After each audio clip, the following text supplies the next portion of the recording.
What's your life question? Life advice with Geoff. No, it's not advice. It's almost like crowdsourcing. What do other people do? I know I'm insane. My wife. Mayo experience. Mayo experience. Mayo experience. Mayo experience.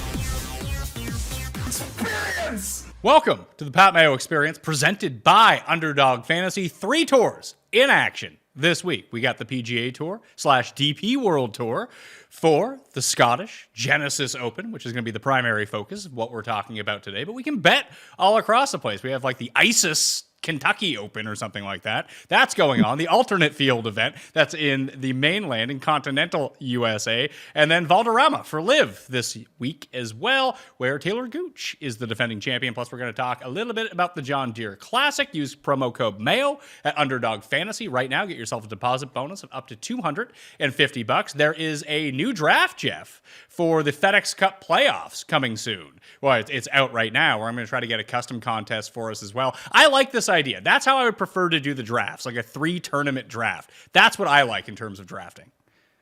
Are you, just to confirm, for Underdog? Yes, on Underdog. Yeah, that's awesome. And if it's out now, it's great because I can play, because I think I'm headed to Buffalo later this week. So beautiful. Yeah. I'm going to get in. Maybe I'll start doing some football drafts, but probably not. Since you dropped the fresh golf thing, I'm going to be like, oh, I'll just do football in a month yet. I don't want to make football decisions yet. I'm still happy to make golf decisions, though. Yeah, so it starts at the FedEx St. Jude in about a month. The first leg of the FedEx Cup playoffs goes to the Tour Championship. So we don't even know who's going to be in all of these fields yet, because guys can vastly improve their spots in the standings and make them safe on the way going through. But part of the fun is going to be trying to take some of those guys that are like 122 in the standings and work their way up, or 99 in the standings, or however the hell it works out. I'll figure out the rules of the FedEx Cup, and then I'll get back to you on that one. Let's talk John Deere Classic. You used Davis Thompson as your one and done last week. I can't remember. Did you bet him? No. Yeah. There's some things, but let's just keep going. So I'm going to take that as a no, or you secretly did and don't want to tout it? Let's just keep going. I said it. I tweeted. When Cantley went out, I was in front of my computer and I overbet like a lot of things. So just happy to come out of the Deere breathing. Was good. I get in the most trouble, Pat, when the good player withdraws from the bad field. Like that always causes me trouble. No, that's not true, though, because I think the reason that you do it, and a lot of people do it, is because everyone did this except for me, because I'm a moron, with Dustin Johnson that year that he withdrew from Pebble Beach, and then everyone bet on Daniel Berger at a good number, and then he dropped like 30 points, and then he won. And then everyone's like, oh, let's do this every time. It'll work. Yeah, maybe. You do one time, and then you think you're made, or you're just perception of it. But yeah, being in front of it, sometimes it's better to miss the news. But yeah, it seemed like I fired on I went like full Cam Stewart. We'll put it that way. Like that would be the best way to explain what ended up happening. I don't know what else you say about the John Deere. It is what it is. Yeah, there was 16 players at 20 under or better. That's a bit rich, I think, for my blood. Listen, if it's going to be the John Deere, no one cares anyway. Just have it be whatever. And it was like waterlogged all week, so there was lift, clean, and replace. The greens were super receptive, unless you were Sung Jae Im. Making bogeys was not really on the docket for anyone. If he had just had a good Saturday, he was in the thick of things. Like he ended up finishing at 20 under, and I think he was even or 1 under on Saturday. Like, what are you doing, pal? Give your head a shake. Well, there's a lot of guys who should. It has to be a very demoralizing week also for some guys who think they're better than they are and who don't, perform there to their standard. It's got to be like, some head spinning. I don't think any of them were going to catch Buddy. He was just off and running the course. I don't know. It just is. The most exciting thing about the tournament was, Thorbjorn is him and Olesen. Or sorry, Clanton? Holy shit, Clanton. Yeah, Clanton. Yeah, the rooks, except for Neil Shipley, who I bet on, who actually missed the cut after starting, I think, 5 under. He's fun too. He was 5 under through 6 holes to begin his opening round, and he missed the cut. So that's exciting stuff when you bet on a guy. Other than that, like, I was happy with the guys that I bet on. They just didn't get there. It was the Ryan Davis Thompson and Denny McCarthy. Like, that tier of player was the one that kind of, grabbed this tournament by the horns and went with it. Like, Ben Silverman was making a run for a while. I had money on him, and then he just kind of gassed out on the back nine on the weekend both days and just couldn't keep any of the momentum going forward. But it's fun to see. Like, it almost felt like the last 3 weeks have been weirdly bye weeks, and it makes sense too. Like, have this crappy tournament over July 4th weekend where no one really cares anyway. Like, it's a good place to bury it. Yeah, it's a good place. You almost wonder, like, how much does John Deere pay compared to the rest of the world? And I know it's more like location based for them, because I guess that's where their hub is in the Midwest, Western Illinois. But I don't know, you have a company like John Deere, like, come on, like, we need sponsors. Let's do something bigger and better. But obviously they're attached to the community there. It's 4th of July weekend, and we talk about this often. The PGA Tour acknowledges we play a lot. We play a lot. You don't have to watch every week. If you don't want to watch, don't watch. We totally get it. But if you do have like an urge to watch, we're exactly where you know exactly where we are at the exact same time on the weekend. If you get that urge, we're there for you. But you don't have to watch. We play so much. You don't need this event. You want to make fun of this event? Go for it. Like, that's they in some ways they even unofficially acknowledge that about their schedule and the way they operate, like Monday Night Raw on a circus. I think it makes sense, and that's exactly what happened to me. Once Sungjae was kind of out of it on Saturday, like, I had no real interest left in the tournament because that was my best runner and he took himself out of it. But, going into the back nine on Sunday, I was just kind of sitting at home. I was like, yeah, I'll turn on the John Deere Classic. Let's watch some more Davis Thompson just be electric. I watched it at the beginning. He made like the 55-foot putt on one for birdie. It's like, well, this is probably over at this point because Aaron Rye couldn't get anything going. Pan couldn't get anything going early. He didn't get his round really going until the back nine and ended up getting that Open Championship spot. I wish they had made more of that. Like, that should have been the thing that was more focused on, like, hey, Thor Bjornsson almost got himself and Luke Clinton almost got himself into the Open Championship based on the result. Like, that, once Davis Thompson got out ahead by so much and was like an emotionless robot, he was pulling his best Patrick Cantlay impression on the course, so good for him. But that should have been the real story. Here are these two guys. And when was the last time you can remember two guys? And we can even throw Shipley into this. It kind of reminds me a little bit of Morikawa, Victor, and Matthew Wolff when they came out. These guys are just really good. It's awesome, right? It's so much fun. These guys, they come out, they're ready to win.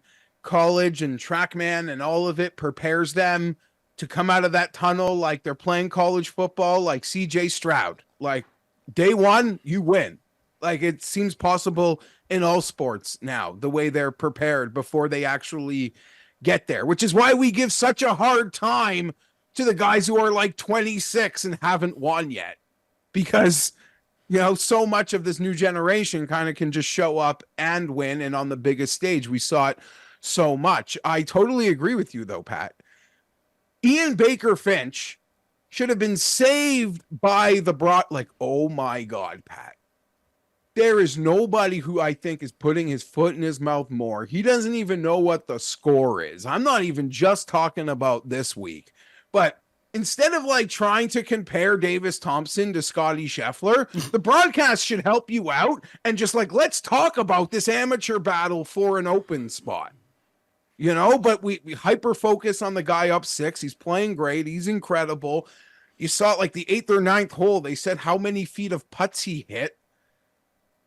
Some guys don't hit that in 2 weeks when he dropped in 9 holes or something. So there was truly a masterful performance going on. But in some ways on that course, there's a lot of casuals that can watch that and be like, this is amazing. I'm there, we don't see this often, but there's also hardcores or people who are somewhat in the know being like, okay, it's the John Deere, Sepp did this. You just know someone's going to do that. And it doesn't mean what it normally means, but we acknowledge that. That's part of the math that we put into grading what this win means and what the scores mean. I'm disappointed to miss on Davis Thompson, but at the same time, I wasn't going to get to his number, especially post Cantley withdraw. I think he ended up going at 22-1. Like, there was no chance that that was ever getting my money. At the 33-1, that probably should have been more in play for me at the beginning of the week, but I just kind of dedicated myself to saying, you know what, I'm just going to play him on DraftKings. I'll go through it. It's a lot like Austin Eckroat at the Honda for me, a guy that I've bet on a lot over the past 2 years and just wasn't there for his win. I mean, the Eckroat one hurts more because he was 100-1, and I should have bet on him anyway because he was 100-1. But I don't feel bad about missing this, but I am kind of disappointed because I like Davis Thompson. Yeah, seems like it'll be the first of many. It always sucks. That's sometimes it's like the give and take of riding guys because you want to be a part of breakthroughs and not. But yeah, a lot of signs pointed to that one coming. And even seeing the leaderboard, Pat, it fell into exactly what you said happens here. Outside of one like hurricane from the skies once a decade, the winner is really sort of like the names you think are going to win. And I know that's like an easy thing to say, especially in hindsight, but whether it have been like Eric Cole or Rye or Davis Thompson, Denny, it just seemed right. Like this tournament in some ways, like you can just pick off from a pocket and you just hope the star player doesn't withdraw if there is a star player, and you just pick from that range. And it seems like you should be in the right spots come Sunday here, always. well, I'm going to try. I've never had a winner here ever, I don't think. I was just thinking that. I have never hit a winner at the John Deere Classic either. And two of the bets, like Davis Thompson, I think was the most tipped player this week, and he ends up winning. And 2 years ago, I think Poston was the most tipped player, 60-1, 80-1, whatever he was, and he ended up winning here as well. And just I missed the boat on both of them. So this tournament has been a taker for me. Yeah, I had the Patrick Rogers year that I think he imploded and Bryson got him. Won, and yeah. he, and we were already making our like hope Patrick Rogers brought his passport. Like, no, fuck, didn't happen. No, you don't need your passport. Well, let's move on from the John Deere Classic, because now we have a real field at the Scottish Open. It's a co-sanctioned event between the DP World Tour and the PGA Tour. And regardless of what Cust might tell us in DMs, Geoff, this is more beneficial for the Scottish Open to be partnered with the PGA Tour rather than LIV for this event, as Tim would think that's a better idea. It's hard to, well, it's actually pretty easy to keep up with Tim and his like LIV stances. But, like every LIV goober, they're out for the John Deere, okay. Like, I don't even think PGA fans are defending the John Deere other than its right to exist. And the fact that a company like John Deere wants to be attached to it and it airs on CBS is reason enough for the PGA to put it on whatever pedestal they can try to do it. But yeah, I don't know. I actually think LIV should have played this past weekend. I believe they should have gone head to head with the John Deere, and then they should have allowed their guys to head over to England and get acclimated to a major championship in any which way they want. Now, some of them obviously have decided they want to play the exact week before. I mean, I love Valderrama. I'm excited for these guys to be there, but I don't think this is a good major prep. It depends. It's a difficult course, so you're probably not going to see exactly the same thing next week at Royal Troon. But they must have pulled the players on LIV because they've played the week before every major so far, that they probably said, hey, we need to play the week before a major. This is our best possible prep, so let's do it. I think Patrick Reed's played like 9 weeks in a row. He's playing Asian Tour, DP World Tour. He's across the world right now playing every week. He will not be in the Open, though. I don't mind him at all. This week we can, when we get there, we can talk about that. But when you say LIV polls its players, like we talking about like an 8-man poll, yeah, like a 5-man poll, the guys that are playing in the majors. Yeah. No, obviously, and obviously whatever they want should be the answer. But I'd pick on John Deere, and then I would have let my guys head over to Lynx and prepared how they wanted. But like you said, they ran their own straw poll. The Renaissance Club is the host tournament. It's a 156-player field. We don't have all of the top PGA names, so Scotty's given us a bye week here so we can bet on someone else, and now Rory becomes Scotty in this field as the defending champion and by far the best player. I guess him and Xander are the two best players, the players that have won this tournament each of the past 2 years. But I really do think that this is what the signature event should look like. Like, yeah, there's probably 40 guys you can cut out of this field that are mainly the DP World Tour creative players at the bottom end that are 2,000 to 1, but cut 40 guys from this field, make it 120 players. And like, this is what the signature event should look like. Just add Scotty, Cantlay, and the 4 other guys who aren't playing. There's nothing to object to there. That seems all pretty fair and balanced and would appease, you'd hope, almost everybody but the true pampered fucks. Even if, like, who cares? Like, no, I know, but you don't under this all exists. This no cut stuff exists because it was their counter, the high end player counter to live. But I agree, elevated events like this one, exactly how you laid out, like that's what they should be. That's what's healthiest for the sport. That's what I think most fans actually want. But then I feel like we're probably in our bubble because what was that last event a couple weeks ago? You almost realize the one the Scotty Tom Kim won. 3 hours into that thing, maybe less. I'm playing golf with my buddies. We look at the leaderboard and I'm like, yeah, I rag on these elevated events so hard in the field construct, but right away you can see it's going to set up for exactly what the tour and CBS wants on Sunday. You know, just a bunch of but I don't think think that's any different than what we would normally see anyway. Like, if you put all the best players in the field, like, do we have this problem at major championships? Are people disappointed by the leaderboards that we've seen at any of the 3 majors so far? And there's 156 guys in the U.S. Open, 156 guys in the PGA Championship. There was 156 players, I think, or 136 players in the Players Championship. We got the leaderboards. It's not like Matthew Pavon. I mean, he was up there at the U.S. Open, but we still got the other names along with it. So cut some of these losers from the field if they don't play well. I don't have a true counter to that because you're right. Even when we get to these big events, we're like, well, betting is kind of easier because it is like, the pocket. Oh, and it takes Scotty out of it. You know what I mean? Like it sometimes feels easier to pick a winner in a major than in a standard full field event. That being said, last year in Elevated, we got like a lot of randos. We got randos winning, but go look at that leaderboard that Kitayama won on. It was Rory and Scotty and Victor. It was like the 7 guys that you thought were going to win, but Kitayama won. Like, and then that's a good story.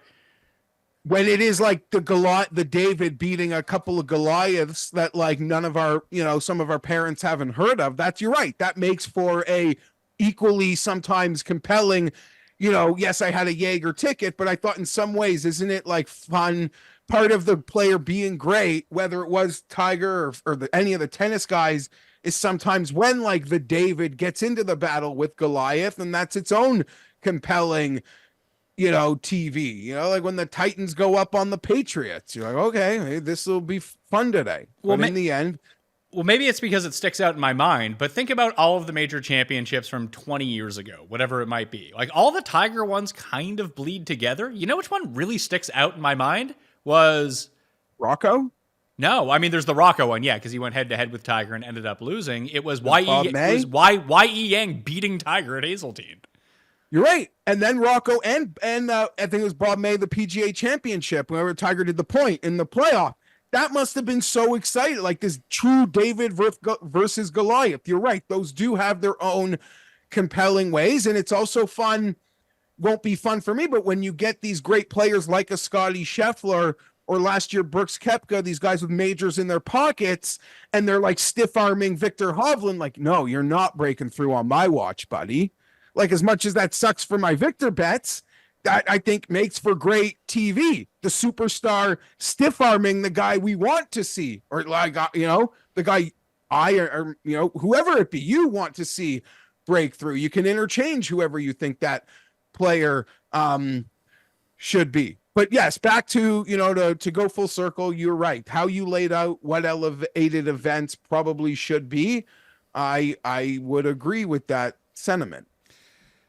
I released two shows on Sunday. One was the preview for the Scottish Genesis Open. There's not shot link data from it, so it's really tough to do much of a deep dive. But, Geoff, I got Blickle to play Royal Troon on a simulator as I talked to him as he went through it. Now, we had a couple glitches in it. It wasn't a perfect product, but people really seem to like the show. I like this concept. We need to figure out the technology a little bit better to make it better for research, but I think it's a fun way to look at major championships when you get to a course that you don't normally see.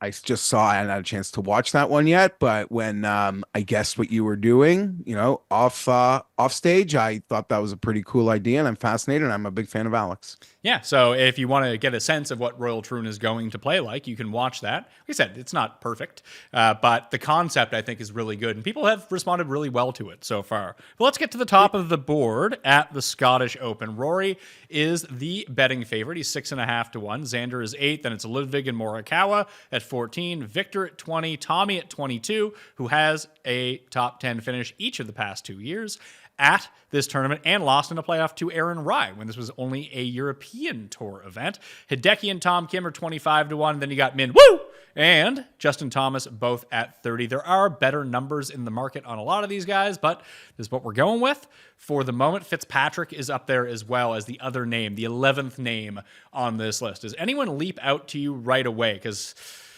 kind of want to bet Tommy Fleetwood. We're not in America anymore, Geoff. It's the time. Because everyone's going to bet Min Woo. He doesn't deserve to be in this category. He might win. He has won this tournament before from behind on a Sunday in terrible weather, mind you. He went and posted a number, and everyone fell back. But this just seems like a bit much. Like Aaron Rai, who I have bet on this week, is 55 to 1. Why is he 25 points behind Min Woo?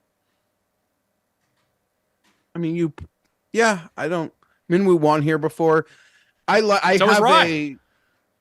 I have a Minwoo future for the Open Championship that I've had for a while. And until I realized that he won here, I was like, wow, because he's still like 80 to 1 to win next week. And like being 30 to 1 to win this week, but 80 next week, like is Liv and Scotty worth that many points? Probably is. But that's something that caught my eye. But let's go to where you started this, Pat. I freaking crushed Tommy 28 on the Open at a FanDuel. I've already got that. And then I haven't, but someone's been hooking me some good tennis bets. I got a match going off at 10 a.m. that I parlayed with Tommy to get him at 60. Shit, I don't even know the guy's name. I'll get it here. Fitz. I think it's Fitz. Yeah. So I'm riding, but that can lose. That doesn't even care. I've got my I got my single bullet on that match, but yeah, I'm all in on Tommy. I've bet Tommy, and I've made one other bet here, and yeah, I'm pretty excited. And I might even bet a third Tom. I might have 3 Toms on my card. Tom. Who's the third Tom? Hoagie? Oh, it's a Thomas. The third one's a Thomas. A Tommy, a Tom, and a Thomas. Well, you get rid of the Thomas and just bet Tom Hoagie, and then you can really get going. Okay, maybe I could, but we get there when we get there. But just cat out of the bag. I bet Detry at 100. Oh, I thought you just doubled down in the 20s with Tom Kim and Tommy Fleetwood, because Tom Kim is the other player besides Tommy Fleetwood who has top 10s at this tournament each of the past 2 years. Yeah, so I bet Tommy 28, Tom Kim 35, and Detry 100. I bet, and I've got bets in the other tournaments too. So I'm excited. I'm ready to roll this morning. I like it. I mean, Tommy was the one who leapt out to me as well, as someone who just excels at links golf. He's playing pretty well coming in. Obviously, he has an affinity for this course, for one that he's never won. Top 10s each of the past 2 years. Lost in that playoff to Aaron Rai 4 years ago. So, yeah, I think I might be with you. The best number I can find right now is 25, so I might jump on that, because I have a feeling he is going to be the popular bet this week.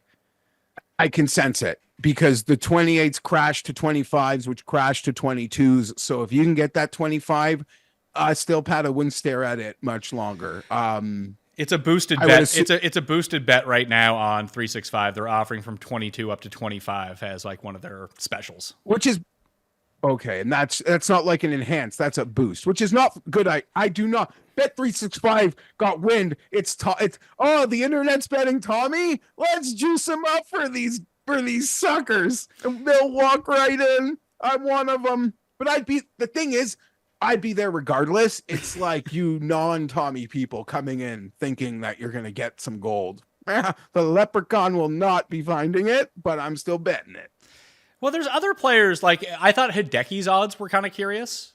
Just like he's kind of buried down on the list. Like, he had a bad Travelers, but he was 8th at the Memorial. He was 6th at the U.S. Open. He had his bad finish was T23. He just lost it all on approach. But he's someone that, remember the big first moment I can really remember from Hideki was at an Open Championship. I feel like he plays links golf really well. He's always kind of played everything really well. Yeah, he was 6th. He was 6th in his debut at the Open in 2013. But 25-1, like up to 28-1, isn't bad. Like, I like him significantly more. Not that I dislike Tom Kim. I just think Hideki's a better player. But I like him way more than Minwoo or Justin Thomas or like those types of players. Spieth. I mean, yeah. Over Justin Thomas 100%. Spieth is. I don't want to do this, but it's, you know what? I'll do it. It was actually, I want to say in the history of your show, Pat, my Jordan Spieth like career trajectory call might be my most like on the nose thing I ever said in the history of football, golf, anything. And now I feel like Jordan Spieth is hitting this, is more overrated than like 2015 Ricky Fowler.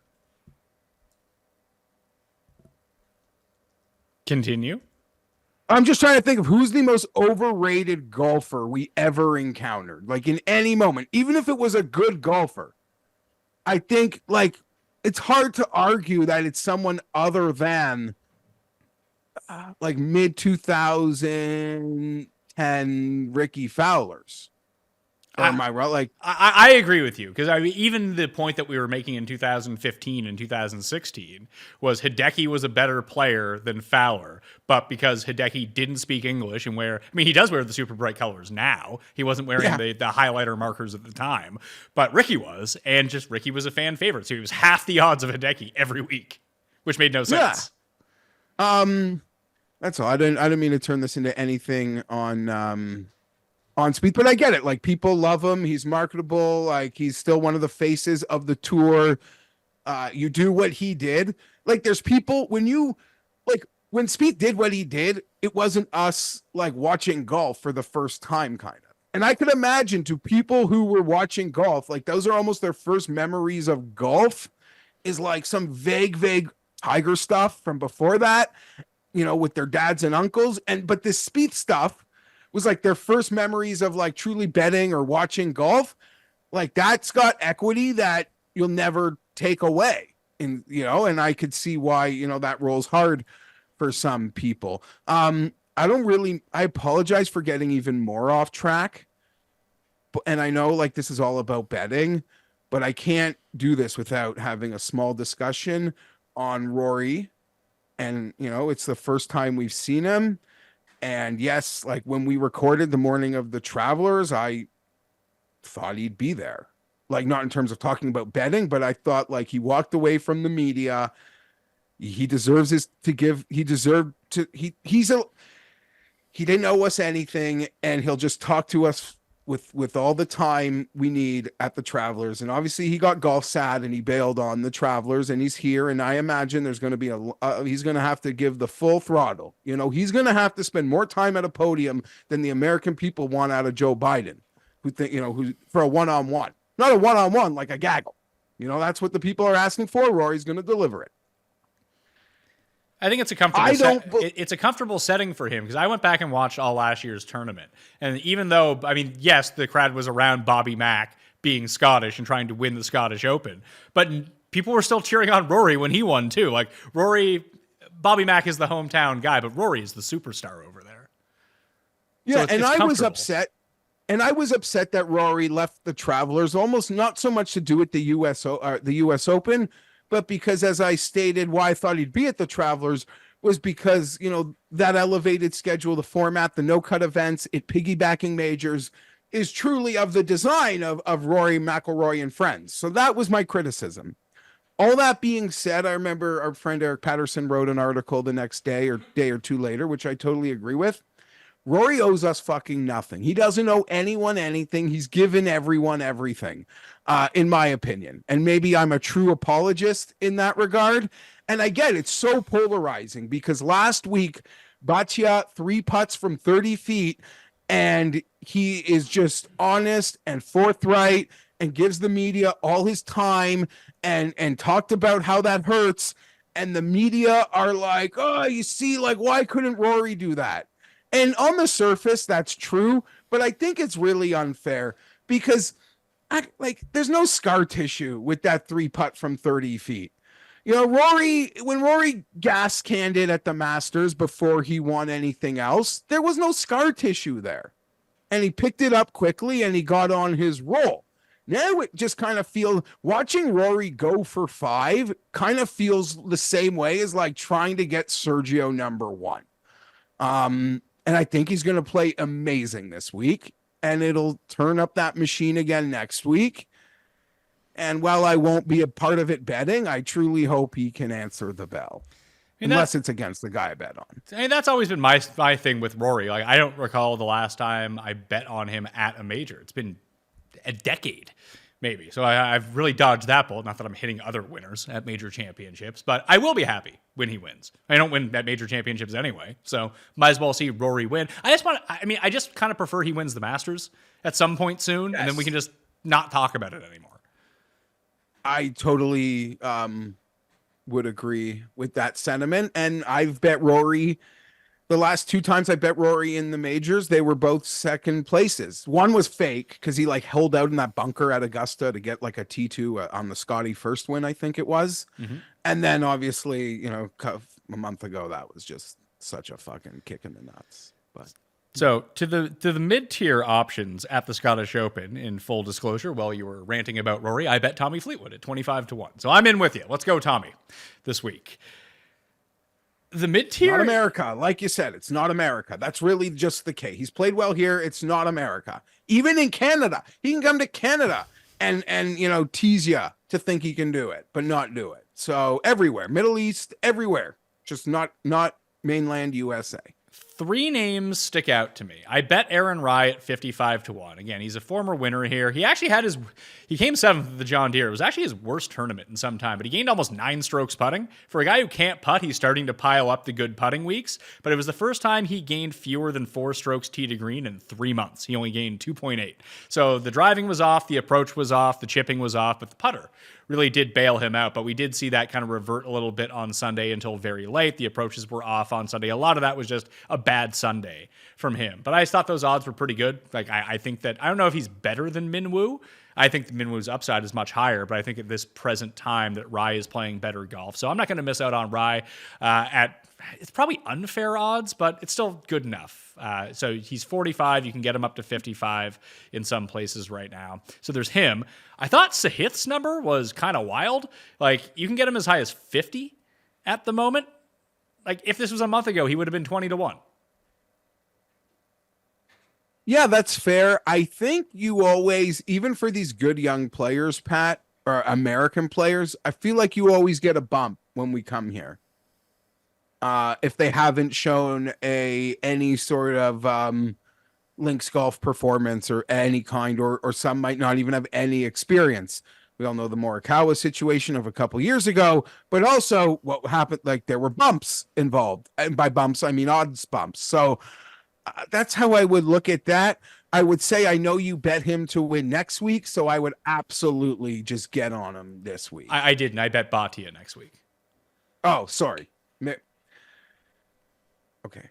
Maybe that's like rude to have mixed those up, but I'm sorry. I don't know. Maybe it's not that bad. Maybe it's just an innocent thing. I don't know. Ah, God. Let's move on. I kind of do want to fight you on something, not actually, and you'll probably have some hardened data to tell me, like, whoa, buddy, like, you're dead wrong here. Is Aaron Rai playing that much better than Minwoo Lee? Yes. Like, really? Yes. Really? Yes. Minwoo is playing better. He has 1 top 20 this year. Sorry, 2. He top only plays amazing events. Oh yeah, he's great. He came 24th at Colonial. He was 24th at the Bunny Ranch. He missed the cut at the Valspar. Yeah, he's only playing those premier events, Jeff. He really is, compared to Aaron Rye. Yeah, he's playing. You know what? Yes, but sure. But when he came second at the Rocket Mortgage, he came second at Honda. But then the other non-elevated events he played: 24th at Colonial, 24th at the Bunny Ranch, missed the cut at Valspar. Those are his three other ones. We take a look at Aaron Rye and what he's been up to. Aaron Rye just beat Minwoo at the U.S. Open for one thing. To take a look at it, and he came 7th, 2nd, 19th, 14th, and he's gaining these strokes tee to green every single week, and it's mainly from driving and approach play. His putter just could not catch up and is starting to catch up for him. They're two completely different styles of players. This we know. It's going to be bomb and gouge season for Minwoo, whose irons are tracking to be a little bit better right now, which is what he needs to be in the upper crust because his driving is so elite. But at a course where he's won before, they both won at this course before, I'll take the guy who's just riding it in better form right now, who's starting to ride a hot putter at the same time, back on these fescue surfaces that he likes a lot. And you're getting basically double the number. I acknowledge that Minwoo is a better player, but at this present time, they're about even. You put it that way, like, sure. Even if Rye, like, it's marginal, I think Rye is playing marginally better, and Minwoo's ceiling is higher, but the odds point, sure. I don't think I'm actually going to bet either of them. I'm certainly not going to bet Aaron Rye. When it comes to a guy like that, I've never chased it. I've never tried it. My tried and true line with that would be I've got my own losers to like bet on. Really. Right. And Aaron Rye is one of the losers that I really like. But just even to put this into some context, the most strokes that Minwoo has gained on approach since the Players' Championship is 1.8 for a tournament. And he's still playing pretty good. He's playing all right. So, yeah, but he just doesn't spike. He spikes off the tee. He gained almost 6 off the tee at the U.S. Open. So he can overpower a place and make a ton of putts. There is that path for him. But unless he just has a really big outlier week with his irons, it's going to be tough to win. Where when you take a look at Aaron Rye, over his past 5 tournaments, he's averaging 3.2 strokes on approach. He's averaging 2.2 off the tee. Like, he just doesn't get himself into a ton of trouble. But this might end up working out to Minwoo's advantage. I just looked at the weather. They're basically not going to get any practice in because Tuesday and Wednesday, just full rain all day. And then we take a look at Thursday, Friday, Saturday, Sunday. Right now, it's going to rain into Saturday or into Thursday morning and then stop. The winds are down basically all week. I'm using the wind finder tower at Duralton, which is the closest one to the course in North Berwick. But there's very limited wind all week. As of right now, we know it can always crop up. There wasn't supposed to be a ton of wind Sunday last year, and gusts got up to 40 miles per hour. The thing that I would like about Aaron Rye, why I think this might favor the Brits, and potentially even Canadians, for that matter, it's going to be like 15 Celsius the entire week there. You're going to see guys in toques, put it that way. Well, that's bad. That's bad for a bunch of them. Yeah. I'll give you this as it pertains to Rye. All these guys are looking at the grid at 50-1, and it includes like Homa and Spieth at 55, even Harmon at 55. I would rather bet Aaron Rye than everyone that seems like, even I'd rather bet Aaron Rye than Wyndham Clark, who's always disrespected in elevated events and always seems to show up in them. This isn't an elevated event. Sorry, just some weird ways. It feels like it's better than an elevated event, doesn't it? In some weird ways, yeah, it kind of does. But it also feels weird to have just like really named those 4 or 5 guys and be like, if you asked me to like pick who's going to play the best this week, I am probably picking Aaron Rye. As for picking him to win, I don't know that I can get there. Fair. The bet should probably be Aaron Rye top 10. Or something like that. That's probably the more logical bet, or top 20. But, I'm here to pick some winners. I want to try to win. I did, and this is fudged, but the guy that does all the world ranking stuff put in the top 2024 events with world rankings points, like strength of field. The PGA Championship was the highest.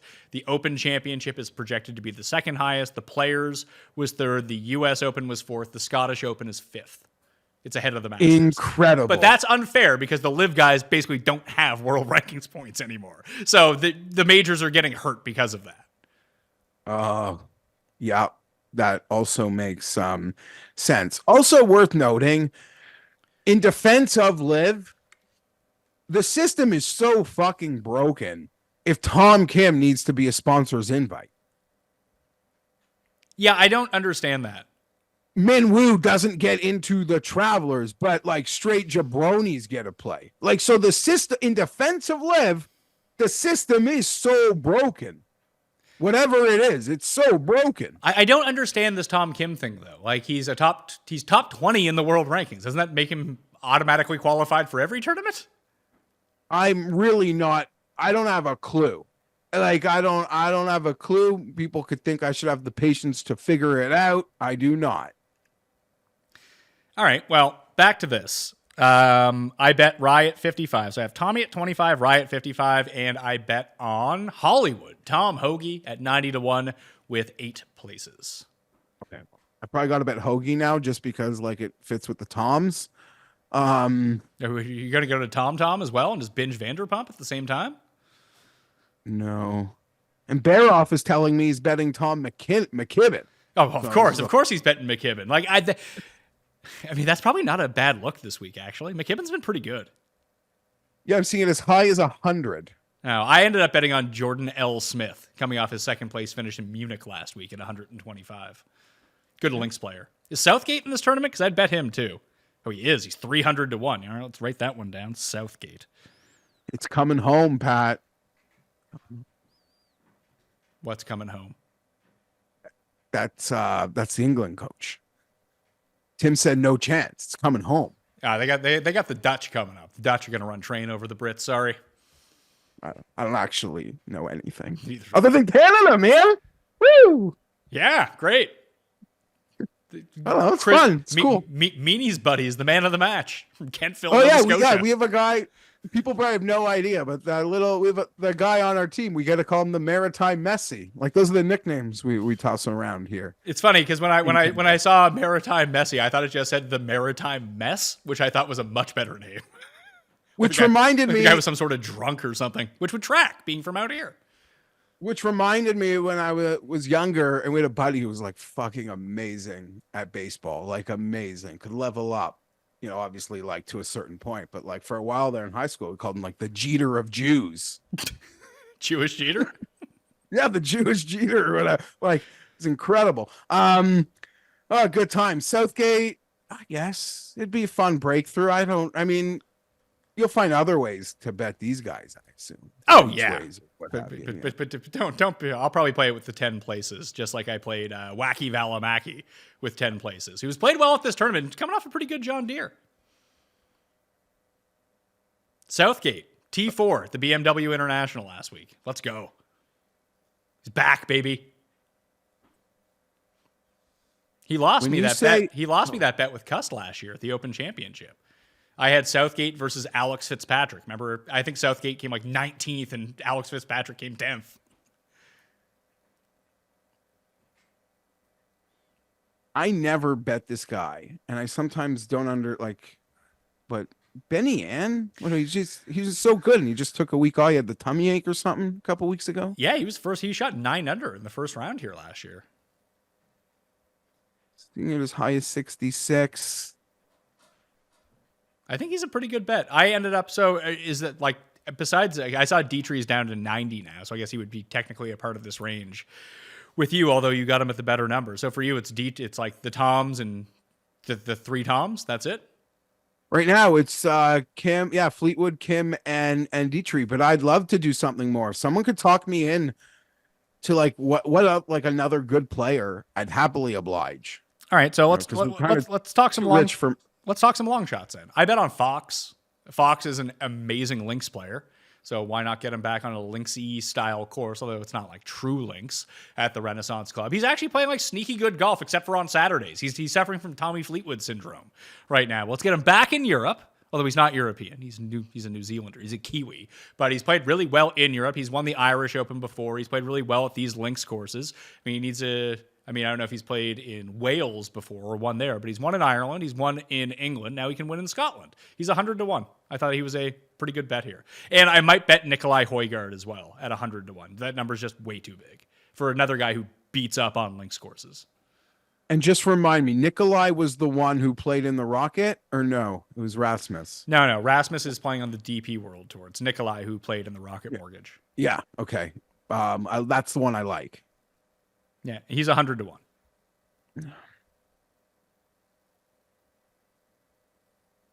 hard for me to like want to bet any of these guys. All right, then don't bet them. But I know we kind of didn't talk about anyone other than Tommy. Like, did you have any interest in any of the other good players? You mentioned Hideki, but any no, Hideki maybe Sungjae, maybe Sahith, but Tommy was the one who leapt out to me. And if you had to make just out of curiosity, like how would you even, I guess, rank? How'd you rank Morikawa and Aberg? I'd probably go with Ludwig here. I think that's the route that I would take. Morikawa just hasn't played well in Scotland. I mean, when he got his win, was it in Scotland? I don't think it was when he won the Open, but No. maybe this actually works out to his advantage because it doesn't seem like it's going to be a super windy week, and that's what we saw at the Open Championship when he won at St. George. He won at Royal St. George's, which I believe is in England, but it wasn't like a wind fest when he went out there, so he was able to take dead aim with his irons. Like, I probably like him more at Troon than I like him this week. And to wrap your point around is he did not like Scotland at all, right? He complained about Scotland, complained about the turf, right, and that which led into the big number bump into that Open, which he dominated. There's something else I wanted to ask about a good player, but this is the question. This is my favorite question. Who this week? Like, who are you watching this week? Like, if you see some life, you might like head over to see what his number is for next week or just get in. Like, is there someone this week who you want to like see something from? Homa. Yeah, it's a fair call. If Homa looks like he's kind of back, I could see him winning the Open. Yeah. Okay. I'm curious what the traffic is on him because usually the good players as they're playing horribly, their major numbers don't do much. I mean, I'm looking at it right now. I mean, Homa is 55-1 to win this week. If we go into next week, he might be like 85-1. He's 60. High, biggest I see is 60. Yeah, but that's going to adjust the moment this tournament ends on Sunday afternoon. Oh, for sure. There will be adjustments maybe starting as like later in the week. We see it all. Different books adjust at different paces. You know what? I'll go a little higher up and it's on a different tour. It's John fucking Rahm. Why don't we talk about the tournaments that we're talking about at the time so people can follow along? I'm giving my answer to the question of like if John Rahm looks sick on Friday, they start Friday. That's the answer to mine. Like I might run to the site to like double clicks in the 20s, mid 20s, still 25s and stuff. There. Okay. I didn't mean to take us to live. I was just answering the question. So back to the long shots. Jordan Smith, Ryan Fox, Nikolai Højgaard. I bet Wacky Valimaki at 225-1 with 10 places. I'll figure out something with Southgate. The other one that I had some interest in was Pavon, just because he's playing pretty well at the moment. Obviously, he won Torrey Pines. He played well at the U.S. Open. Now we're going back to Europe. He could be a look. I don't know. Willie Z is 100-1 in this tournament. Whatever. He withdrew with a back injury. I'm worried about it. I'm worried about him as well, but I thought that was strange. Ricky, 140-1. No. Okay. So do you want to move on to LIV then? Yeah, you mentioned this could work for Canadians. That was just a weather thing, or there was a Canadian or tour in mind? No, that was just like, it's not going to be super hot. It's going to be like kind of frigid. So, yep. Good for Ludwig and Victor. I guess so. Yeah, I got nothing else here. I've got the 3 Toms, and I'd like to add another good player. Yeah, we'll get to quick picks when we're all done. We talk about the other tours, Jeff. We do the same. Sorry. We've had the same format for 10 years. It's shocking that you don't know this.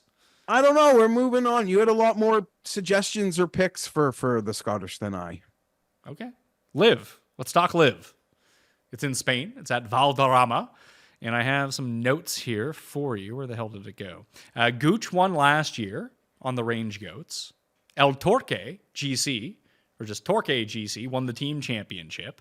And to take a look at the leaderboard overall, Gooch beat Bryson by a stroke, Brooks was at 12 under to 11 under. Brooks was in third. Munoz, Reed, Kokrak, David Puig, or Puig, as apparently you pronounce that, at 4 under. It played very difficult over 3 rounds. You had Sergio, Dustin, Tringali, Neiman, Cam Smith, all under par as well. So that was basically the top 15 from a year ago. To look at the odds this time around, we have, where do we go here? There we go. Get to live. That's Jesus Christ. You want to bet Catlin, right? I jumped on that with you. Yeah, seemed like the move. We'll There. bet Catlin in Catalonia. So that's the bet that I've made. I've also bet Patrick Reed at 28-1. Yeah, Patrick Reed's 28. The top odds are Bryson at plus 650, Rahm at 7, Hatton at 9, Neiman at 10, Sergio at 12, and then you got like Brooks, Cam Smith, and then Ortiz, Gooch. Louis at 28. I mean, it feels like Louis hasn't won on LIV yet. Feels like he's got to win pretty soon. Him or maybe even Burmeister at 30. So like he won a bunch in a row, but that was Asian tour, and that was just like when he was plotting the world and stuff. Louis? Yeah. Yeah, he won back-to-back on the DP World Tour. Okay. Good for him. Because he played those South African events. Him and Burmeister won 3 weeks in a row combined in the South African swing of the DP World Tour. I think Homo won the first week, and then the next 3 weeks went to those two back in November and December. Dick Bland, 35-1. Are you shocked that Dick Bland winning back-to-back senior majors isn't a bigger story like someone thought it should be? No, I'm not. Yeah, Tim is insulted. Bland isn't getting his proper respect. I think it goes back to something we all kind of acknowledge. In the same way, it was like, I think LIV can be really good for Brooks Koepka. Like even before he won and before we even saw the Netflix thing. It's like, yeah, it kind of just seems like it's the perfect situation for Brooks Koepka. We also were like, playing like Richard Bland, playing LIV should set up perfectly for playing Champions Tour senior majors. Because who gets to play that level of competition? No offense to the Champions Tour, which might be the biggest grift on TV, but you know, I still don't understand like what you mean by that. I mean, like, there's so much fucking golf on TV. Like, golf is on TV everywhere from all over the world. The fact that like LIV Golf can't get on like normal TV, I think is kind of funny. People like me, like I'm a LIV bot. No, I'm not a LIV bot. I make fun of LIV every chance I get, but I also try to call sometimes, even through my biased eyes, try to call balls and strikes. Yeah, but I don't understand. Like, obviously, it's going to be on TV. It's owned by the PGA Tour. It's basically only on Golf Channel, unless it's like one of the three majors. How is it a grift? It's programming it's a TV show. No one actually watches it. I can tell you who watches it. People between the ages of 55 and 85. No, it's just people that accidentally left their TV on and they don't care whether they're watching Champions Tour or fucking Instruction. Disagree. Like I think that there is a very specific market for the Champions Tour, and it's just not anyone we know because we're not that old yet. You'll never, like, here's the thing. Here's the thing with golf. Like, they're all playing at the same time all the time. But as long as the big boys are playing, which they do every week, nothing else fucking matters. None of it. Nothing.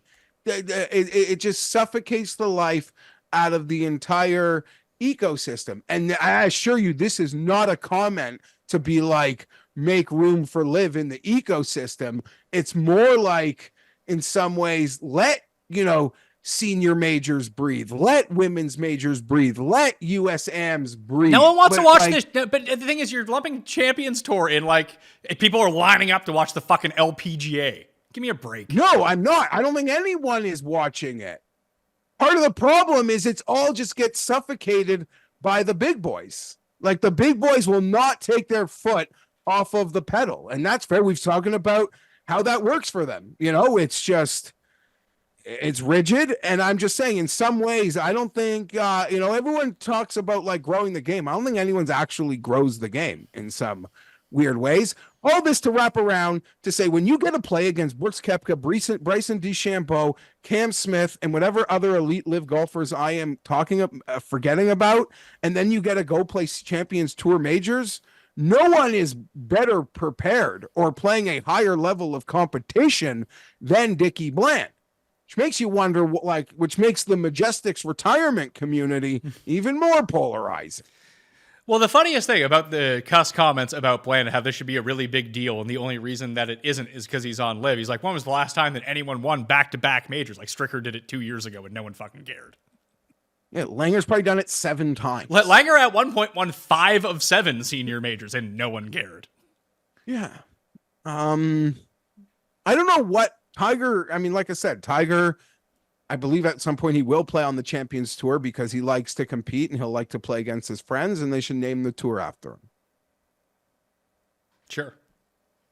It's basically like evergreen, just like how you can tune into CBS or NBC on a Sunday afternoon. You know the PGA Tour is going to be on. It's kind of the same thing for Golf Channel and Champions Tour for really old people.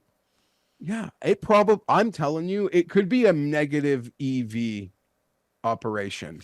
No, with the setups, with how much you don't seem to understand that there's a part of this deal that goes to different courses and keeping different parts of the country happy with events, testing out different venues, and this is just a part of the PGA Tour retirement plan. Yeah, good buddy. They have the best fucking pension in the game. Yeah, like good for all of them, and then they can still compete. Even bigger, and they get to compete. It is the best draw in sports. In sports, it is the best fucking draw. I'm just saying, the cost of the unions to pull those cables. Whew. Have you really dug into the economics of the Champions Tour? No, not a second. Not one bit. I'm just saying the whole ecosystem suffocates each other. And I guess that's part, like, they're all their own. In some ways, they're all their own entities. So there's no reason to play nice. And I'm not even including LIV in any of this. I mean, that's a whole separate argument. But that's a whole separate, like, layer to the cake. Well, I'd like to talk about LIV because that's what we were trying to talk about. Hatton, maybe? I kind of like Hatton next week, too. Yeah, I mean, his numbers steaming into the 20s, I think, for next week. He's playing great. He's our, pound for pound, one of the best links golf players in the world. Maybe what you saw at the U.S. Open, like as we sort of had those conversations, I thought he was perfect for Pinehurst. And I was like, does he have, like, will he mentally be able to do it? For almost felt like 3 rounds, he was doing it. And then I forgot when he pulled that psychology bit on, I'm always fucked up. This course is going to bring them to my level, like essentially level out the psychotic Hatton by bringing players down to them. That was like a game theory I didn't think of at all. But that one's going to be in the back pocket now. Next time we have to go to the most cruel venues. And I'm like, no, Hatton will not be able to do it because he's insane. He showed me. Makes everyone else insane. He just stays insane. I bet Catlin. It's like the Custies. I bet Catlin at 80-1 with a top 3 each way. That was my bet for Valderrama. I might bet Louis too, or Neiman. Okay, maybe those 3. I'm like a non-each way guy. I don't need to go down this rabbit hole, but I'm really fascinated because I've seen a bunch of people do it. Someone who I really trust do it consistently. That top 3 each way. That might, if I ever did put my toe in those waters, that would be it for me. Because you get, like, they juice up that fucking number. Yeah, and then you can bet Tommy 33-1 with a top 3 each way. That sounds like the ultimate Tommy bet to watch him. It does sound like the ultimate Tommy bet and the ultimate Tommy game theory play. Yeah, he'll come 3rd place, without a doubt. And some loser's gonna win, and then someone can post the thing like PGA wins, this loser 1, and Tommy Fleetwood 0, and that can, like, live forever. The ISCO Championship, the former Barbasol Championship, is in Kentucky this week as well. Can you ever remember an amateur being the top of the leaderboard or top of the betting board? No, me neither. I can't. Bobby Jones? It's pretty phenomenal. Never. I mean, we've seen some guys come in have some pretty low numbers that are debated, but I've never seen anything quite like this. So I don't know. Clanton is 15-1. Thor Bjornsson is 19-1. Berger 30. Michael Kim 35. Mark Messier 35. JJ Spawn 37. SH Kim 45. Carson Young coming off a good week at the John Deere. First good week in like months. 45-1. Chan Kim 45. Silverman is now down to 45. I bet Joel Damon at 55-1. One of these weeks he's going to make a putt. And then you watch out. He's going to win by 30 strokes. I bet Daniel Berger, still widely available, 40-1.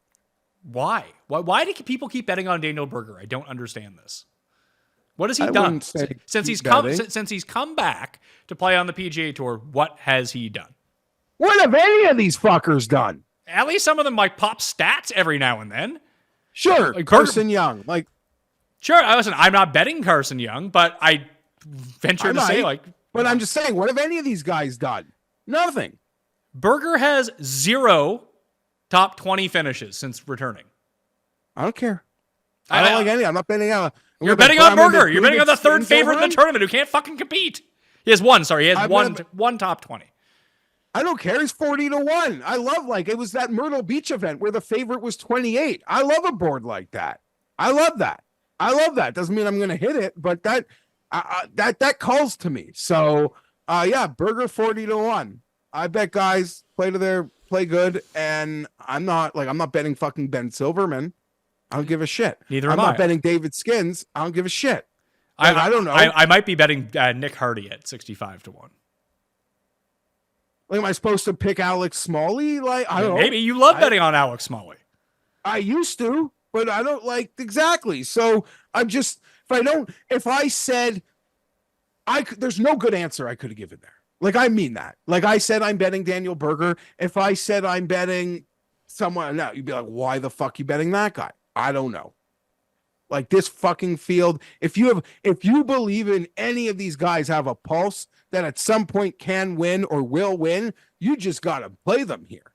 Like, I don't know what else to say. Your boy Rocco Huey, 70-1. I mean, I might have to actually do that. He's playing great golf right now. You know, I might need to make it for you because it looks like it's on DK and the others are 40. Let's see if that's still a real line. I got him at 55 right now. Like that's the best number I can find on him. But I wouldn't be able to get the each ways for you on that, but I'm just going to see if that's real, if you even want it. But yeah, so there. Is it still real? I'm checking. Sometimes I was actually paying attention to this show. I wasn't staring at my phone the whole time. That's so now really I'm a nice. little slow. I appreciate that. It's okay. Yeah, I can wait the 15 seconds for you to find it. I don't know. My fat fingers, sometimes they move too fast. I don't see him yet. Yeah, yeah, it's real. All right, yeah. Can you put 175? Want to win $2,000? What is that? $30? $30 for like 2,200. Yeah, I'm just gonna log in right. Yeah, throw $30 on Rico. Hey, for me, please. I got Carl Jan 70-1. Like, that seems like a loser who might win. I don't know. I like Crazy Carl 90-1 at shorter courses. Okay. Thank you for that note. Okay, so one of your cooties? Like, why the fuck not? I'll think about the cooties. We'll see. I've been on Pearson Cootie for a while. Is it a hitter? Is it a big course? It is a big course, but like Troy Merritt won here, gaining like 21 strokes on approach. So like I think anyone who plays well can kind of win here. I don't know. JJ Spawn shot like 9 under yesterday. I get that. There's a lot of guys that shot 9 under at TPC. That's true. So, oh my God. Yes. Like Michael Kim is 40-1. That's hysterical. You could shame me all you want into Berger 40-1. I look at this board. I don't feel any shame. Yeah. My whole point is that you're betting Daniel Berger from 5 years ago, not Daniel Berger who he is right now. I'm betting. Like, are you going to bet fucking Jeff Overton too because he made a Ryder Cup team? I think you're being a little unfair. He's been through a lot. We're trying. Yeah, to catch he's been through a lot. He's been through a fucking major back injury. He's not the same guy. That's what I mean. I don't think he's playing well. Like, there hasn't been the true spike. I don't think he's playing as bad as you're making it out. And I can't be so like. I don't know how to be sold on any of these guys over him. I'll trust people are way smarter than me. People that know that, like, I don't know, who are our Corn Ferry savant friends. Like, I'll give me one of your goobers, but I don't know. I can't, these names, I enjoy betting this because everyone has big odds outside of the two. Maybe I should just bet Thorbjornsen. Yeah. Clanton and Thorbjornsen, 15 and 19. That might be the best way to spend your money this week. I'll bet Berger and Thorbjornsen, and maybe someone can talk me into. I gotta make that bet for you before I forget. Yeah, when you texted me last week that you needed me to get money on Berger down for you, I almost didn't make it to save you the money, but I did make it. Yeah, whatever. You could have eaten it. Like, I'd be like, okay, I'll take his action. That'd been so funny. It would have been funny if there was a camera on you when you got that text. You probably made this like disgusting face, like reading something Tim says. But it is, I don't know, man. I don't know. All right, let's get to the quick picks for all three tournaments. So here's what I got going. Obviously, I'll have the entire cheat sheet in the newsletter on Wednesday evening. So sub to that. It's completely free. It's down in the description. Get it emailed right to you. You can even click the link and go find it yourself anyway. But I'll have that finalized on Wednesday because I'm thinking about betting Ben Griffin first round leader in Scotland. You don't want to bet on Ben Griffin on a Sunday, but on Thursday, he could show you some stuff. And I liked what I saw out of him in the highlights that I watched of the first round last year. And he's actually playing some pretty decent golf. But his driver, he had, I think it was on 17 yesterday, he just hooked one right off the par 5. He had to chip it back into the fairway, then he hooked one left going for the green. And he's wearing the sunglasses because he had the LASIK eye surgery, so he can't get the sun into it. Just, I've watched this guy melt down on Sundays. Basically, every time he's in contention on Sunday, he's an absolute shit show off the tee until he's not, like, kind of out of it again. Then he plays his way back into it or does the opposite. Plays pretty well, gets up near the lead, then falls back out of it. But on Thursday, he might be the look that I want to go to. So I'm going Tommy, 25-1, Rye, 55-1, Hollywood Hoagie, 90-1 with 8 places. After that, I got like Fox, Jordan Smith, Wacky Velamaki. Those are the 3, and they're all from 100 to 225. On LIV, the only guy that I'm in on right now is John Catlin at 80-1 with 3 places. Thinking about Louis, thinking about Neiman. We'll circle back around to see where I actually get my money in. And then you've bet Rico Hui for me at 75-1. I bet on Joel Damon at 55-1, and I'm going to bet Nick Hardy at 65-1 for the ISCO Championship in Kentucky. A lot going on there, but 3 cards, lots of fun. As for Ben Griffin, I see him. I see Brandon Staley. I don't like it. So I don't want him to play well because I don't want him on my TV. That's just as my own opinion. He seems like a lovely player, lovely person, and he was lights out yesterday. Tommy Fleetwood, Tom Kim, Thomas Detry, and I don't know. I'll be hunting for another good player. You know, somewhere like 30 to 50. Maybe I go back to Sung Jae, but he's always.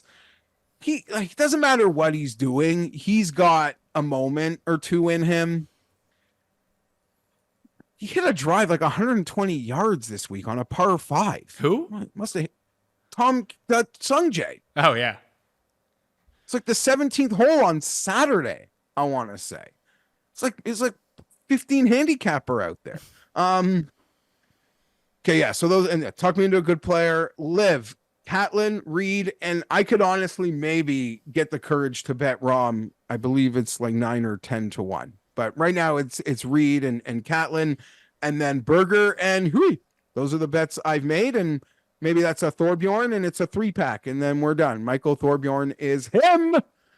Thorbjornsen. Yeah, I know. Thorbjorn is him. That's like watching him play yesterday. That's came to my head. What? They're supposed to announce the U.S. Ryder Cup captain, tomorrow. Tiger? Everyone is expecting it to be Tiger Woods. Sean Zach, who I do like on the internet, is saying he's heard some rumblings that maybe it isn't. And the name that it could maybe be, if you're looking for a dark horse, is Stuart Sink. Oh, I can see that. Deserved. I would think they would give. I mean, this was supposed to be Phil's spot at Shinnecock. It should still be Phil. Bethpage. Bethpage, sorry. Make Phil the captain. Come on. That would be the best. It would be awesome. They won't even let Louis Oosthuizen play in the President's Cup. You think they're going to let Phil Mickelson be captain? I know it's different things. It's different because the PGA Tour owns the President's Cup. The PGA of America, in conjunction, I think, with the RNA and different things, does the Ryder Cup. They're two completely separate entities. Hence, why LIV guys were allowed to play in the Ryder Cup, but not in the President's Cup. Could you fucking imagine Awesome. at a USGA press conference tomorrow and the lights dim and Phil walks out in that leather jacket? Like the pop, we would pop so hard. The internet, I know there's people that say they don't want it. You can't not want it. You can't not want it. Every Cole, every single one of us, we gotta want that. That'd be so good. I know he's done some things, but he still deserves that. I mean that. And he will be captain one day. I don't care what anyone says. Once the people who are involved in this are cycled out of the system, Phil is going to captain for kids who never even watched him golf one day, and we're going to be happy that he's doing it. And he's deserved it, and he better get that chance to do it one day. Bethpage should have been Phil versus Poulter. This would have been the ultimate time. Make it happen, Ryder Cup. It really was. It was so... You could like see it years out, you know, looking ahead. It was right in front of us, and it would have been perfect.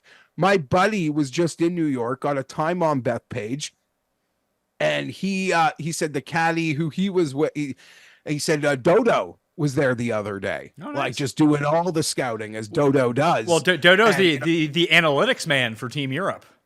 Yeah, and he was having him like he took out the most veteran caddy to just walk the course, show me every change, you know, where they're trying to make it more bomber friendly. But the Europe's got those front end bombers, so I don't even know what that means anymore. But I guess it's for a whole roster thing. Yeah, well, it's funny because that team has shifted because we went from sort of the accurate, like the Aaron Rye type of player, of like what you would imagine, like good irons, kind of wonky putters. You know, ball striking is good, but it's not because of distance. And now you got Rory, Rahm, Victor, Ludwig, like just guys who mash the ball. You're loaded off the top. I'm sure you're busy as fuck. Do you have 3 minutes for a life question? Can we do one and done before we do that? Yeah. Okay. I'm taking Fleetwood. Cuss is taking Harmon. You've used Fleetwood. That's why I picked him. So it's to you. You're winning. You hit a winner last week. You're now up by 2 million on me. 2.5 million. So I got some work to do here. Yeah. This is going to be so weird because I feel like I've literally used all the players and I got to save a couple. I'm not going to win this sucker. If he does, Pat will win money. I'll just take Aaron Rye, finish 9th place. I'll be happy. I'll kick my can down the road. I'm 3 million up. All right. Or 2.5, whatever you said. What's your life question? Life advice with Geoff. No, it's not advice. It's almost like crowdsourcing. What do other people do? I know I'm insane. My wife, we want a new bed. She wants a new bed. Okay, it's time for a new bed. I'm happy to pay. I'm happy to get the expensive bed. I don't care. This is a thing and you don't cheap out on a bed. I think like barbecues, beds, there's certain things like you don't cheap out on. There's a lot of things you can't cheap out on. I don't think beds is one of them. I agree. Now, how do I explain this? But the process of buying a bed, Pat, like the process, I have to lie in a store for like 55 seconds on a bed. Like it's the most awkward thing in the world. Put the game on. Let me get drunk. Let me smoke a fatty. Let's recreate this situation. I'm just supposed to know? Like, I don't like this. I don't know what people are supposed to do. Another thing comes to my attention. These bed salesmen, it's like a car dealership. You can negotiate. Oh yeah, I'm an idiot. I used to work at a mattress store. Oh yeah. I didn't like. Okay, call me stupid. Call me like I live in a bubble. I get it. Cars you can negotiate. Like I don't walk in a golf town, a big box store, and be like, "Let's negotiate." Things go on sale. I don't walk into Best Buy and like try to haggle because you don't. But mattress places, much like car places, are commission-based businesses. Anytime you have a commission-based business, you can haggle with whatever you want. So like we get out of there. My wife is pissed. Like you're not supposed to say you could get whatever, but like you're not supposed to let them know these things. And I'm like, I didn't know this was psychological warfare. It's psychological warfare because my wife is consciously, subconsciously trying to get me into the bed that she wants, which is totally fair. While I'm also supposed to be playing psychological warfare with a salesman. It sounds like you shouldn't go to this. My wife and I figured this out very early, and it sounds like you're not included in the bed. Are you going to get the pick that you want anyway? No. So why even go? Okay, and here's the thing: unless the bed is like broken or insanely like super like the most softest bed ever, it won't be a problem for me. I sleep anywhere, but a car or a plane, I can't really sleep. But any bed, unless it's broken or the softest bed in the world, I'm good. But my wife doesn't like. I've been using the I don't knows. Like, I don't know. I'm supposed to like help make decisions. So I don't know that I cannot be included, but the concept, and then Pat, like we're lying in this nice bed, you know, she wants me to try the nice bed. You know where the nice bed is? The nice bed is in the front fucking window on Yonge Street. Like, how am I supposed to get comfortable when like the world is like walking by me lying in a bed in a store? I don't know. I don't know what the solution is, because you know, it's not like something you can buy and then return. Well, you could return it like that. It's such a hassle. It's the freaking the bed. So I don't know what. I'm not normal. And maybe I'm being insane here, but what do normal people do? I think weirdly enough, it's almost like a car in a weird way. Because, like you kind of mentioned, that I took my car out for a test drive. I really liked it. And like a month later, I was like, I don't really like this, but what the fuck can I do now? Nothing. I bought this mattress when we moved into our new house, when we moved back to Halifax. It was the first time I had bought like a really nice mattress. I don't like it. My wife doesn't like it. What are we going to do? Spent $3 fucking grand on a mattress, and like horrible. Neither of us like it. I got sponsored. There used to be a mid-roll that ran on this podcast from Casper Mattresses. And they like made me fill out a survey like 3 years ago. And I just put in like all the details that I wanted on Casper mattresses. Like, what do you like in a bed? And I just filled it all out. My son sleeps on that bed right now. And like, I don't mind. Hey, like if he's having like a night terror or something, I'll go in and sleep with him. It is customized for me. I fucking love his bed. It is geared for what I like. But I like a soft bed. My wife likes a hard bed. We don't want to get one of those like old people ones where like it's half one way and half the other. So you're kind of fucked with the mattress. Just find one that's like somewhere in the middle that you can get a good night's sleep in, and that's going to be that. Yeah, I guess. And then my wife, you know, like guys, you know, like it's not a secret. Like I like to smoke. My wife wouldn't be with me if she like truly detested the fact that I like to smoke weed. She was so fucking mad that I smoked weed before we went in to do the mattress. And I'm like, firstly, I'm so uncomfortable in this store, Pat. Like there's other people shopping. There's walking by the window. Like get comfortable. You know, you're going to spend 1/3 of your life on this thing. Get comfortable. How do you get comfortable? Like, I don't know. Like, it's such a fucking thing. I have what you need to do. So you go into the mattress store and you try to figure out which mattress that you want to try out. Go to the bathroom, have a beat, come back. You know, let's be super relaxed. And then I really thought maybe I should save this conversation for Tim, but I don't think Tim. Like, Tim is the same guy that started sleeping in his recliner because he thought it was more aerodynamically sound for his back, and then he couldn't walk for 2 weeks. Exactly. I thought, you know what? Like, I love Tim. I love his takes, but I don't need an insane person's opinion here. I'm looking for what normal people do in this situation. Yeah, so I was like, no, I don't need to save this for when we're doing with Tim. I gotta ask Pat. I gotta ask the people, I should say. Yeah, well, leave your comments in the comment section about how you go about buying a mattress. You can follow Geoff on Twitter at GFienberg17, me at the PME. Sub to that free newsletter, or Mayo Media Substack is the way you can Google it if that's the way you want to do it, or like Jeff Yahoo it, or DuckDuckGo it, whatever you want to do. Mayo Media Substack. Smash like, sub to the channel while you're here, and use code Mayo at Underdog Fantasy right now for a deposit bonus of up to $250. That FedEx Cup draft is live in the Underdog lobby, so we're going to be doing some content on that. So if you're not in as of yet, you might as well get in now with code Mayo. You get that draft. You got football coming up for pick'em season. It's going to be great over at Underdog, all right? I'm Pat Mayo. Thanks for watching. I'll see you next time. That Mayo experience! Experience!